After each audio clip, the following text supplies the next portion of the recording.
Oke, selamat datang para calon investor. Kalau mau jago, kita harus bisa baca rapor perusahaan. Nah, hari ini, anggap saya mentor kalian, dan kita bakal bedah bareng-bareng laporan keuangannya MSJA.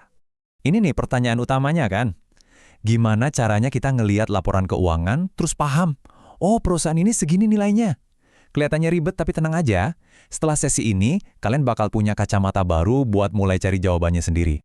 Oke, ini peta kita hari ini. Ada 5 bab. Pertama, kita kenalan dulu sama MSJA. Terus kita lihat rapornya, cek kesehatannya, intip struktur utangnya, dan terakhir saya kasih kesimpulan ala mentor. Siap? Yuk kita mulai.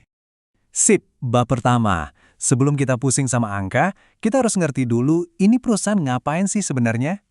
Nah, ini dia pasien kita hari ini. PT Multispunindo Jaya Tbk, atau gampangnya MSJA. Jadi, MSJA ini mainnya di sektor barang konsumsi primer. Gampangnya gini, mereka bikin bahan buat produk sehari-hari. Artinya apa? Mau ekonomi lagi bagus atau jelek, orang-orang bakal tetap butuh produk mereka. Ini petunjuk awal yang bagus soal stabilitas. Oke, kita udah kenal bisnisnya. Sekarang bagian yang seru, kita intip rapor mereka. Pertanyaannya simple, perusahaan ini cuan nggak? Nah, dokumen pertama yang wajib kita buka itu, ya laporan laba rugi. Ini kayak rapor sekolah, tapi isinya nilai profit. Gampang kan? Dan hasilnya, jeng-jeng, positif. Angkanya 5,6 juta dolar. Ini laba bersih mereka buat tahun 2025. Jadi, jawaban singkatnya, iya, perusahaan ini untung. Tapi jangan senang dulu. Untung setahun doang itu belum cukup. Coba deh kita bandingin sama tahun sebelumnya, 2024. Kelihatan kan, ada kenaikan, tapi tipis banget. Nah, ini bikin kita garuk-garuk kepala, loh kok gini? Nah, pertumbuhan yang serta tadi mungkin ini nih biang keladinya. Coba lihat pendapatan mereka datang dari mana. Hampir semuanya loh dari satu produk doang, Spunbond. Ini pedang bermata dua ya. Di satu sisi, mereka jago banget di situ. Tapi di sisi lain, kalau ada apa-apa sama pasar Spunbond, wah bahaya. Oke, profit itu satu hal. Tapi apakah badannya sehat? Anggap aja sekarang kita mau medical check-up keuangan perusahaan ini. Kita mau lihat seberapa kokoh fondasinya. Alat check-up-nya itu namanya neraca keuangan. Isinya cuma 3.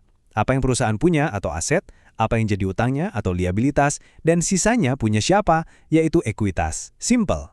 Pertama, kita lihat total aset. Ini semua harta karun perusahaan. Totalnya 108 juta dolar. Lumayan besar. Nah, dari semua harta itu, berapa yang statusnya utang? Ini dia angkanya. Total liabilitas. Sekitar 21,8 juta dolar. Oke, sekarang matematika sederhana. Aset dikurangi utang, sisanya apa? Yaitu ekuitas. Ini nilai bersih perusahaan, harta yang benar-benar punya pemegang saham. Angkanya 86,5 juta dolar. Nah, ngomongin utang sama ekuitas, ayo kita bedah lebih dalam lagi perbandingannya. Ini penting banget. Coba lihat deh grafiknya.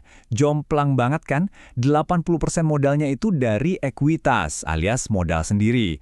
Cuma 20% yang dari utang. Wah, ini sinyal yang sehat banget. Artinya perusahaan ini nggak dikejar-kejar cicilan dan lebih tahan banting. Oke, sekarang kita zoom in ke utang yang 20% tadi. Ternyata, dari total 21 jutaan dolar itu, lebih dari setengahnya itu utang jangka pendek. Artinya, perusahaan harus siapin duit cash buat bayar utang-utang ini dalam 1 tahun ke depan. Ini poin penting buat kita catat soal likuiditasnya. Nah, kita sudah lihat rapornya, sudah medical check-up juga. Jadi gimana kesimpulannya, Dok? Oke, ini dia kesimpulan akhir dari saya. Sinyal hijaunya jelas. Perusahaan ini profit, utangnya kecil, operasinya stabil. Ini bagus. Tapi ada sinyal kuningnya juga. Pertumbuhan labanya mepet banget, pendapatannya cuma dari satu keranjang, dan total asetnya malah turun dikit. Ini harus jadi perhatian. Nah, saya udah kasih semua datanya, udah saya bedah juga plus minusnya. Sekarang, giliran Anda. Bola ada di tangan Anda. Sebagai investor, dengan semua info ini, apa langkah Anda selanjutnya?